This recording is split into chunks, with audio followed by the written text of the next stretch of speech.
Hello everybody, welcome back. Absolutely reckless, crazy to the point when he doesn't care much about anything except for dealing pain, Joker always excels amid all the other Batman enemies.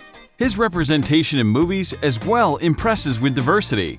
We saw what seems like all shades of Joker, from careless trickster of Cesar Romero to dark and sinister criminal played by Joaquin Phoenix.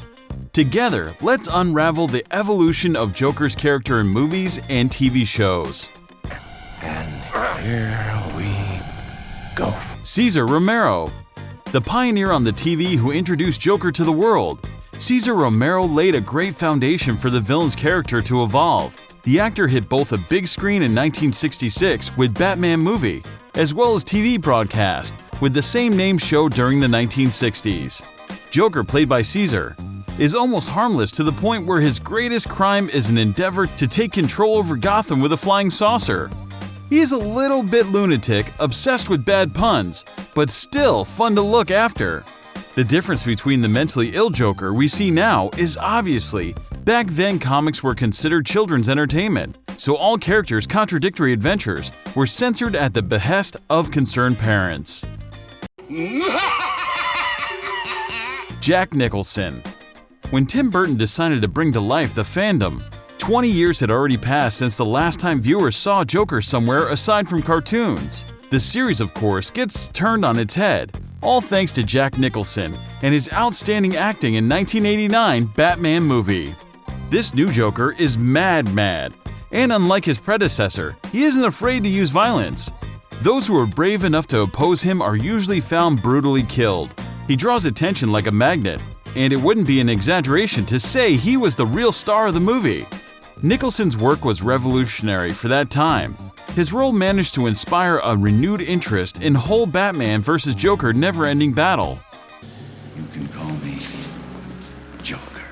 Mark Hamill. It's his evil laugh you hear in your head when you think of Joker.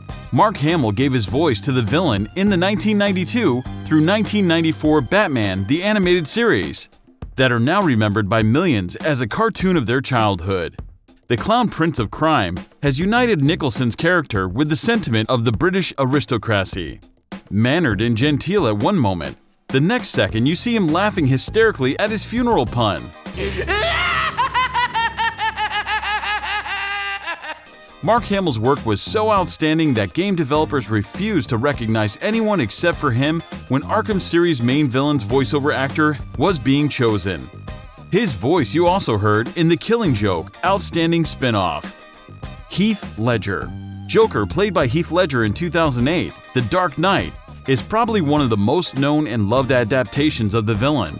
The character went off his comics cliché of a silly lunatic to the dark, angsty, hyper-realistic Batman's arch-nemesis. In comics, Joker once said that he and Batman are two sides of the same coin. It is peculiarly emphasized in the movie, where Batman stands for law and order, while Joker is the pure essence of anarchy and chaos. I'm an agent of chaos. He wreaks the havoc for the fun of it, not going after some abstract goals to destroy the world, as many other stereotypical villains do. It's a sincerity, in a strange sense, that makes viewers sympathize him. Because even if he's doing evil things, at least he's honest with himself. The movie was highly acclaimed both by fans and critics. Heath Ledger even won his first Oscar for the outstanding acting, sadly posthumously. The Dark Knight also became the first comic-based movie to receive an Oscar at all.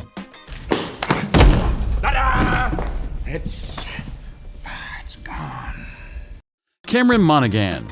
You won't find an official version of how Joker became the madman we all know and love. Gotham tried to unveil man's pre-villain life, but made it clear that Cameron Monaghan's character can't yet be called Joker.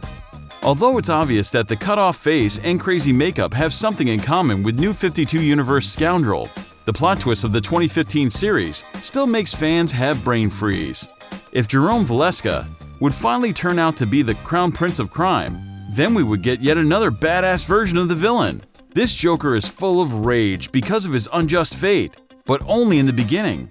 Soon enough, we realize that the years of hate made him absolutely mad. So, how's it look? It looks good. Jared Leto. The The 2016 Suicide Squad should have presented an absolutely new look at the villain. It did, but at what cost? Joker, played by Jared Leto, obtained tattoos, grills, and stylish haircut. His appearances in trailers created a huge bustle around the whole movie, but the final version of Suicide Squad turned out to be a disappointment. The villain is simply unconvincing. In The Dark Knight, we saw a tired Joker with greasy face paint and terrifying scars, while Suicide Squad showed us a clear-faced man with minor to no motivation or inner conflict. Character story was neglected in order to modernize the movie and attract a younger audience. His screen time was extremely short, so the devoted fans saw only a glimpse of how their favorite villain should have looked like in our times. This resulted in the low ratings on all possible tops and 2 nominations for the Golden Raspberry Award. Everything was so promising.